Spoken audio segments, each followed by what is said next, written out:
네, 안녕하십니까. 새벽 3시 라디오 미국 주식 매크로 경제 채널에 오신 것을 환영합니다. 여러분은 물에 젖은 너구리와 도널드 트럼프 헤어스타일의 차이점이 무엇인지 아십니까? What's the difference between a wet raccoon and Donald J. Trump's hair? A wet raccoon doesn't have $7 billion fucking dollars in the bank.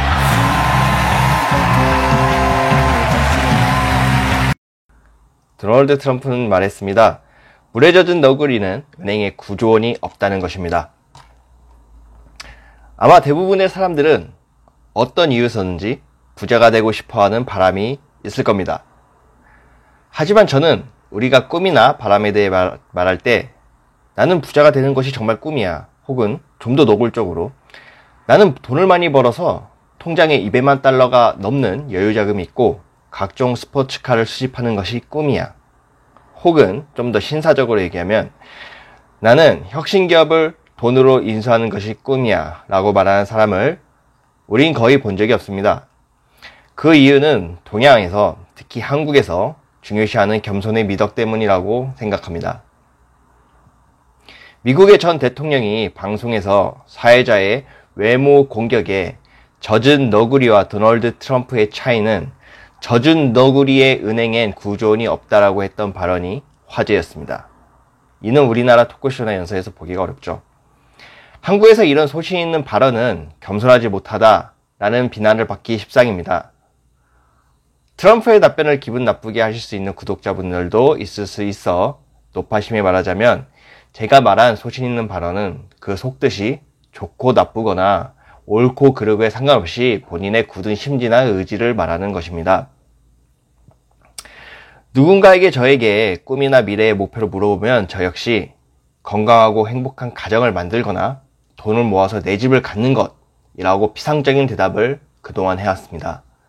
물론 이 답변이 틀리지 않았고 맞는 이야기이긴 합니다. 너무나 당연한 이야기라고 생각합니다. 하지만 그 안의 본질은 부자가 되어 여유롭게 내 집을 갖고 사업을 영위하면서 그 안에서 나의 가정이 건강하고 행복하길 바랍니다, 이런 답변 아니었을까요? 이런 삶을 나의 가족도 바라고 있지 않을까요?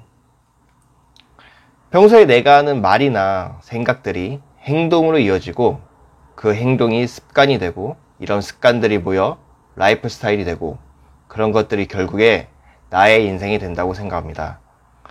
그래서 동방예의지국의 정신에 위배되지만 내 소신을 당당하게 말할 수 있는 사람이 되어야 한다고 봅니다. 그것은 재력을 과시하자는 것이 아니고 돈이 풍요와 안정, 자유, 그리고 힘인 자본주의 시대에서 돈에 대해 괜히 겸손해야 할 필요 없고 부끄러워야 하지 않아도 된다는 제 생각입니다. 지금부터는 제가 왜 그동안에 미국 주식과 매크로 경제에 대한 뉴스를 포스팅 혹은 유튜브를 했었지만 왜 불확실성, 운, 통계, 실력에 대한 유튜브를 시작하려고 하는지 그 시작점에 대해서 얘기하고자 합니다. 미국 주식으로 부자가 되겠다는 신념을 바탕으로 불확실성, 운, 통계, 실력이라는 채널을 운영하려고 합니다. 저는 한동안 미국 주식과 거시경제, 뉴스에 대한 채널을 운영했었죠. 미국 주식으로 수익을 내기 위해선 개별 주식의 펀더멘털과 거시경제가 중요하다고 그동안 생각했습니다. 하지만 채널의 전반적인 컨셉트를 바꾸는 진짜 이유는 나심 니콜라스 탈렙, 마이클 모브신, 다니엘 카너먼 등 불확실성과 운에 대해 연구하는 작가들의 책에 큰 영향을 받았기 때문인데요. 불확실성이 지배하는 주식시장의 세계에서 과연 시시각각 변하는 시세, 기업의 호재와 악재, 그리고 거시경제를 예측하려는 행동이 과연 얼마나 큰 의미가 있을지에 대해서 생각해 봤습니다. 그 행동들이 정말 큰 수익을 가져다 줄 수 있을지, 저는 특히 주가 변동에 따른 뉴스들의 사후 확증 편향에 큰 염증을 요즘 느끼고 있습니다. 오늘 주가가 오르면 향후 경제가 긍정적일 거라는 뉴스가 세상을 뒤덮었고요. 내일 주가가 떨어지면 향후 경기 침체를 예상하는 뉴스가 난무합니다. 다음 기사들을 한번 보시죠. 5월, 6월, 7월 CPI 결과 발표 후의 기사입니다. 각각의 기사 내용만 보면 정말 내용 정달이 훌륭하죠. 하지만 5월 뉴스를 보면 CPI가 41년 만에 최고의 다우지수가 급락했다는 뉴스가 있고요. 6월 CPI 관련 뉴스를 보면 CPI가 9.1%로 41년 내 최고치를 찍었지만 정점 가능성이 크다는 뉴스가 나오고요. 7월 CPI 뉴스를 보면은 CPI 증가율에 눈 녹듯이 사라진 인플레이션이라는 기사가 나옵니다. 경제 지표가 잘 나온 달에는 향후 경기 전망도 좋을 것이라 예상하는 글들이 많고, 경기 지표가 잘 나오지 않는 달의 기사는 향후 경기가 좋지 않을 거라는 글들이 많습니다. 특히 마지막 기사에서 7월 에너지와 식량의 물가를 제외한 CPI는 하락했지만 이를 포함한 근원 CPI는 상승했기에 현재 불안하다고 합니다. 그럼 기사를 바탕으로 다가올 거시경제는 어떻다는 걸까요? 전문가의 의견도 모른다 아닐까 싶습니다. 특히 마지막 기사를 보면 시티와 도이치뱅크에서 미국 경기 침체 확률을 50%로 예측한다고 합니다. 인플레이션의 시대에 금리가 가파르게 오르고 있는 상태에서 전문가가 언급한 경기 침체 50%의 확률은 과연 침체가 온다는 걸까요? 안 온다는 걸까요? 우리도 가능한 예측이 아닐까 싶습니다. 아니면 전문가의 성의를 긍정적으로 받아들여서 침체 가능성이 있으니 예측하고 대비하라는 친절함으로 여겨보면 어떨까요? 만약 그렇게 한다면 과연 침체는 언제 오고 어느 시점에서 우리는 대비를 해야 될까요? 이 또한 전문가의 견해는 모른다 아닐까 싶습니다.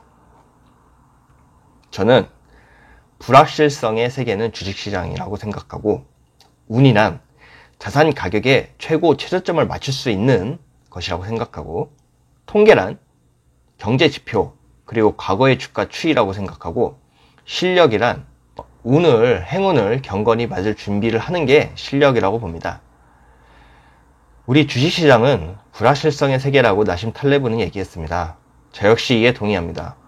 이런 주식시장은 운이 무엇보다 크게 작용하며 운이 거의 대부분을 판가름합니다. 자신이 주식 가격의 최고 최저점을 예측할 수 있다고 하는 그런 자신 있는 사람이라고 하면, 이런 사람은 라스베가스에서 항상 돈을 딸 수 있는 사람이라고 말하는 사람과 다르지 않습니다. 저는 이런 사람들을 항상 조심해야 한다고 생각합니다. 또한 주식시장은 과거의 통계가 항상 맞아 들어가지도 않았습니다. 맞는다고 해도 그 시점을 정확히 우리가 예측하는 건 불가능합니다. 이런 세계에선 실력이 거의 무의미합니다. 앞으로 제 전략들을 조금씩 소개하려고 하는데요. 제가 거시경제 기사에 대해 염증을 느꼈다고 했지만 저 역시 매일 뉴스는 확인할 겁니다. 다만 더 이상 뉴스를 위한 포스팅은 안 하려고 합니다. 시간 낭비라는 생각이 너무 큽니다. 자산 가격을 시시때때로 확인하는 습관은 저 역시 많이 고쳐졌지만 좀 더 내용이 필요한 상태고요. 저는 통계를 조금 더 활용하려고 합니다. 앞으로 다룰 수는 있겠지만 지금까지 확률 높게 맞았던 통계는 활용을 하려 하고요. 다만 자산 가격의 최고점을 맞추려는 헛수고는 하지 않으려고 합니다. 그리고 운과 약간의 통계를 바탕으로 행운을 맞을 준비를 하려고 합니다. 앞으로 구독자님들과 함께 부자가 되었으면 좋겠습니다. 감사합니다. 제 정보들이 도움이 됐다면 구독과 좋아요 부탁드리겠습니다.